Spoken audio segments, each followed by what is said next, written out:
the jazz players were down in Rio, a lot of them were, and they picked up these records of bossa nova, and they were overwhelmed. Todo músico de jazz que vinha ao Rio se apaixonava pela música e levava disco. Os primeiros ministros evangélicos da música brasileira foram os próprios músicos de jazz.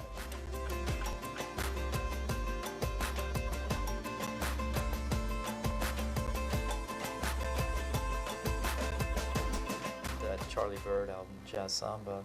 I believe that was the best-selling jazz album of all time when it came out. Everybody had a copy, they played it at cocktail parties. It was sort of hand in hand with like Sergio Mendes and Brazil 66, you know, a few years later. That was the sound that every American would pop on, you know, for their martinis. My parents bought Brazil 66 from Sergio Mendes. When we put on the records, and like all American friends were like, wow, what's this music? This is great. Well, that was a big record that I still have and listen to.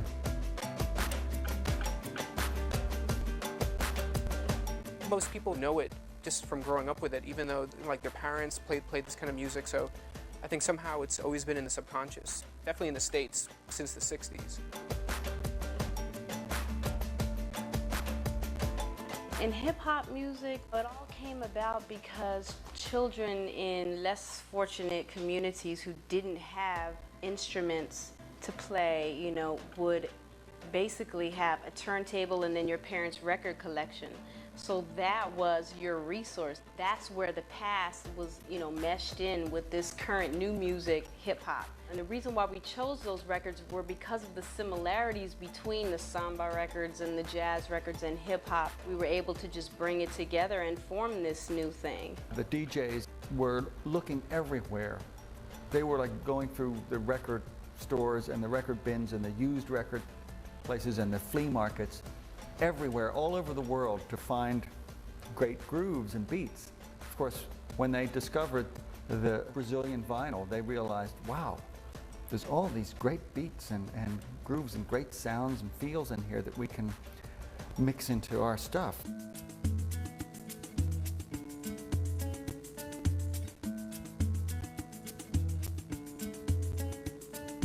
I was about 20 years old and I went to the record store and something just like pulled me to the Brazilian section. I grabbed an Antonio Carlos Jobim record and I just went to the store for some reason, picked that up and walked out, and then the love affair started.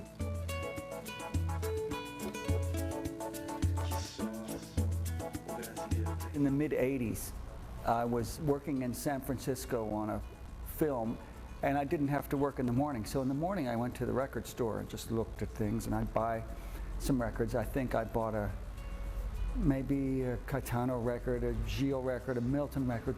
That was it. Then the next day I went and bought maybe 4 or 5 more records, and the next day I bought maybe everything they had. And from there, then I started asking questions. I would run into someone and I'd say, I got these records I really like. Are these good people? Are those good musicians? Is there more like that?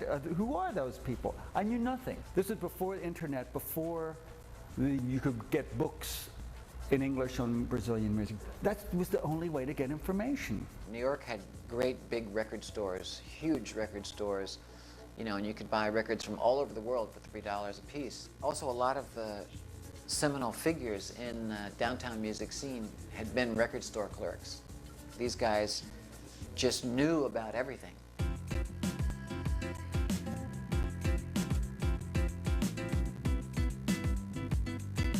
When I moved to Soho in New York in the 70s, there was a record store 2 blocks away, and it was a very big store. And it had a really large world section, it had a large 20th century classical section. Working in a record store with these big sections, I got to hear everything that came in. That was an education in and of itself. So, you know, I knew Brazilian music up to a certain point, but I learned a lot more about Brazilian music in the record store. This was a record, when we got this in the store, everyone we got was warped because of this cover. can see this is destroyed. George Van, this is the Island release. This is an American George Ben record. Composer of Masquinada plays and sings Brazil's best. I think I have every George Ben record from the beginning of his career until I think 78 or 80. I felt every single record he made, every single one was great. It's one of my most important records of my life. It's soulful. Acoustic guitar and horns. There's nothing else like that. Maybe Al Green, you know, in America. Personally, I sold 200 Força Brutus. When people would come in, I could play that for anybody walking the store, and they would buy it. That whole value thing on records, for me, is kind of recent. I don't really pay attention to value. I don't buy 50, 60, 70, 80, $100 records, you know what I mean? So, though I have probably plenty of those, that's not their value to me. I don't put a dollar value on them.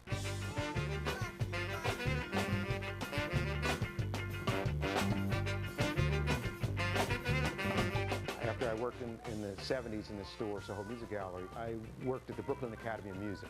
All along each place, I kind of knew David Byrne. I mean, we weren't friends, but he would come in the record store sometimes. If I talked to him, he would kind of put his head down and run out. The Brazilian music that I was hearing I think it meant a lot to me personally. I probably didn't know I was asking the question, but here was the answer. And then I had to discover, okay, what is the question that I'm asking? He hired me after he'd been in business for about a year.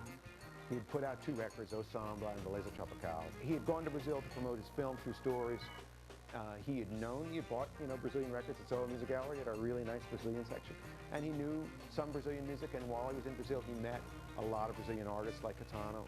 This idea of how do you mix something that's sometimes radical, experimental, but still have it be beautiful and catchy and, in a general way, kind of pop music. And I thought the Brazilians have been doing this for many, many decades.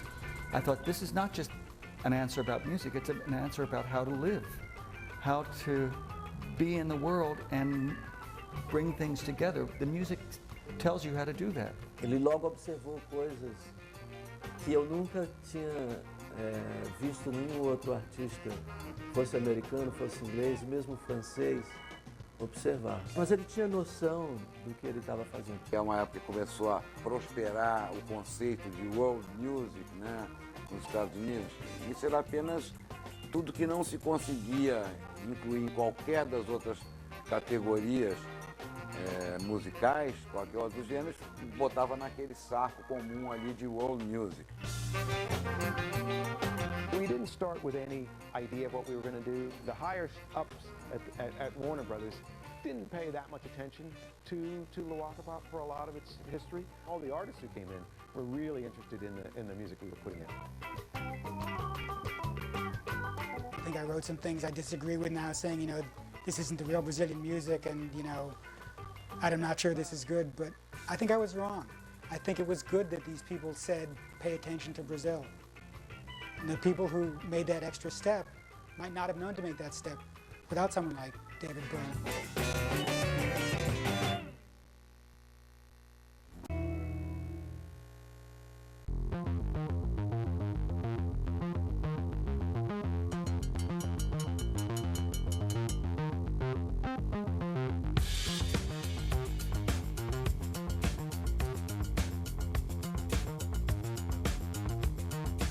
Se você quer saber, tá ficando duro te esquecer. Tô desfazendo aqui.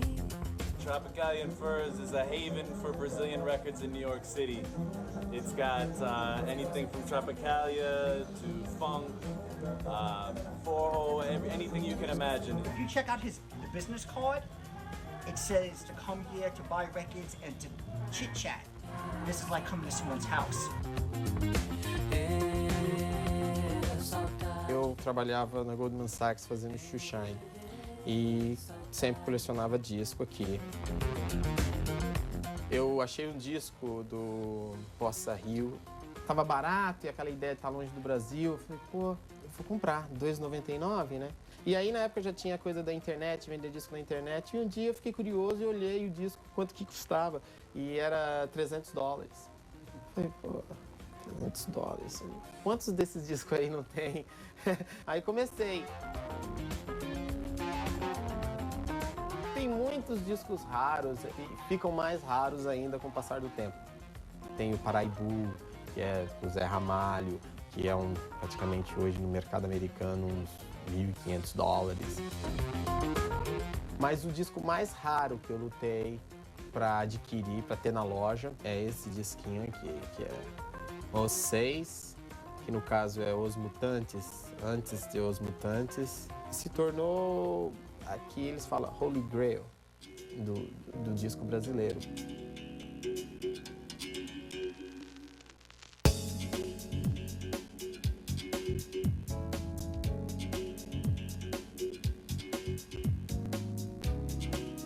As pessoas que vêm aqui na loja, tem muito hoje produtor, tem DJs, colecionador. Picking up this one today, Jorge Ben, Gilberto Gil, Novos Baianos. I have this already, but this is an awesome album. Tyra Funky and from here and here. That's it? What happened? I thought American economy was bad, no Japanese economy was bad. Japanese economy is worse. You can come here buy 5 records. You used to come here buy 100 records, hundreds. Now you got just like 5, 10. Just keep it. Japonês já não vem mais como vinha antigamente, porque talvez eles já tenham tudo, praticamente. Eu acredito que hoje você acha mais música brasileira no Japão do que no Brasil.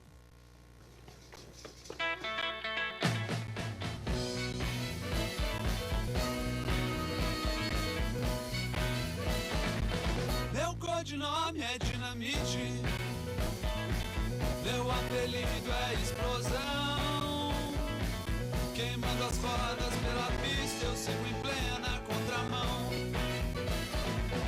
Cessa veio morar em Nova York e acabou se tornando um membro da Tropical First. Nossa primeira vez aqui, a gente passou mais tempo dentro daquela loja do que na rua. E só colocando muita coisa pra dentro da cabeça.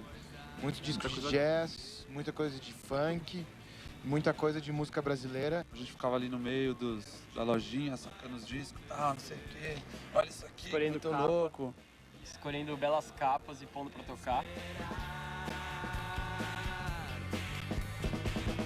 Hoje já sabe a hora que eu vou chegar. Logo antes da gente vir pra cá, a gente foi quando a gente começou a dar mais atenção e deixar entrar mais na nossa música esses sons mais brasileiros. Obviamente, a melhor influência para isso é a Tropicália, que acho que foi o movimento que conseguiu juntar com mais habilidade os ritmos brasileiros e rock. Cada vez que a gente vem pra cá, acho que a gente volta mais brasileiro. Garotas Suecas vai vir aí direto de São Paulo. A gente vai fazer 3 shows e vai tocar aqui na Tropicália Infância.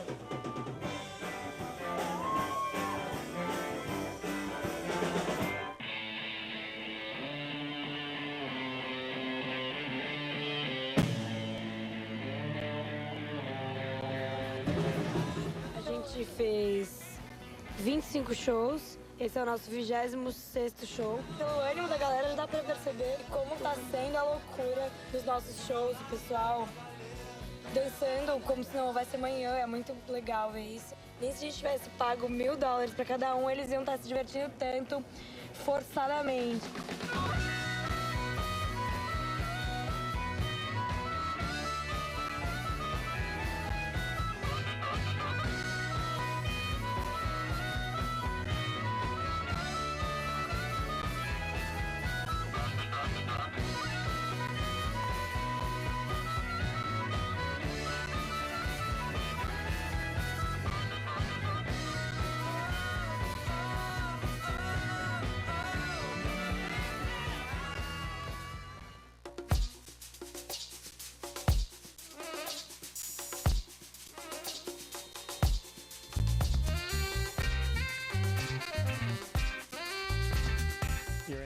Archive of Contemporary Music. We are in Lower Manhattan in Tribeca. We've been here since 1985.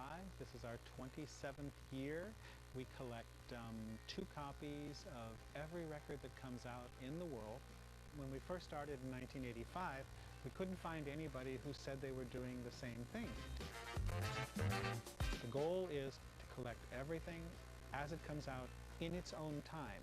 And that's really important when you build a collection. The collection is the largest in the world, over 2.25 million recordings. We didn't want to be locked into saying we were a rock and roll collection or we were a blues or a jazz collection. The idea was that we would collect everything, and no matter what its quality was. The Brazilian collection now is about 5,000 recordings. We hope to grow it to at least 20, 30, 40, 50,000. We are getting David Byrne's collection of Brazilian recordings. We're probably the largest collection of Brazilian music outside of Brazil. What we've initiated is a series of World Music Days, or music days, to try to focus on a certain kind of music from a particular region or a country or a style. So last year our first one was collecting the music from the greater Islamic world, and in 2012 the focus was on Brazilian music. Anything and everything to do with Brazilian music to let the world know about all the different styles, more than just bossa, more than tropicalia, more than just samba, trying to make sure that people knew about all the different kinds of music that comes from this one country. We have, first of all, a board of advisors. This consists of very well-known, prominent people in the music industry, such as David Bowie, Paul Simon, Nile Rodgers, all these people who make contributions to the archive every year. And we have a membership organization. These are people who, just individuals who want to support what we're doing, believe in the idea. We have a sale twice a year where we get our 3rd copies and we sell them.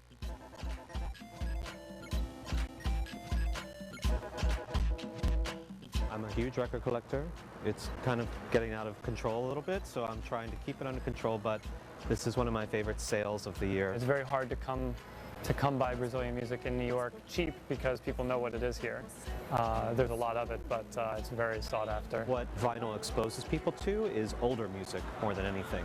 It's giving people a chance to discover things that they wouldn't normally have a chance to find. I grew up collecting vinyl. It was the first thing I ever loved and the first thing I ever spent my money on. So it's really encouraging to see younger people enjoying it. Also, people of my own generation just continuing to collect and play it when they can.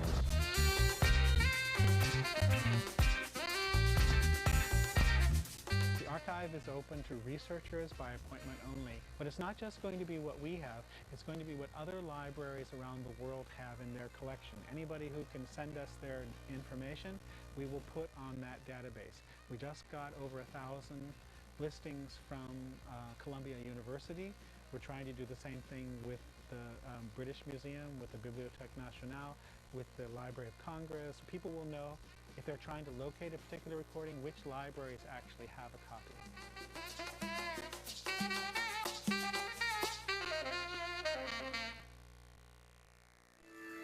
So I got the payment, everything's fine, I got the address, ok? Tá vendido. Vocês, acabou de ser vendido por $5.000, um cara lá na Califórnia. Juliano, vai pra você. Ele me contactou esse final de semana e eu falei, ó, é $5.000. Ele, claro, queria negociar, mas não tem negociação. Você tá falando do que é o mais raro do raro da música brasileira. Fica ali. Vocês. No one Brazilian record ever have been sold for that amount. That shows how much Brazilian music go anywhere and how strong it is. Oh, I want to stay in Tropicalifornia.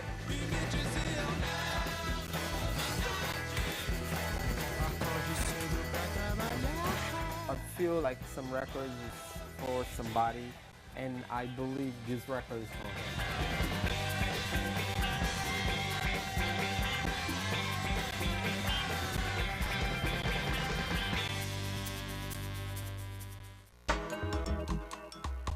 Não existia maracatu nos Estados Unidos. Maracatu New York foi o primeiro maracatu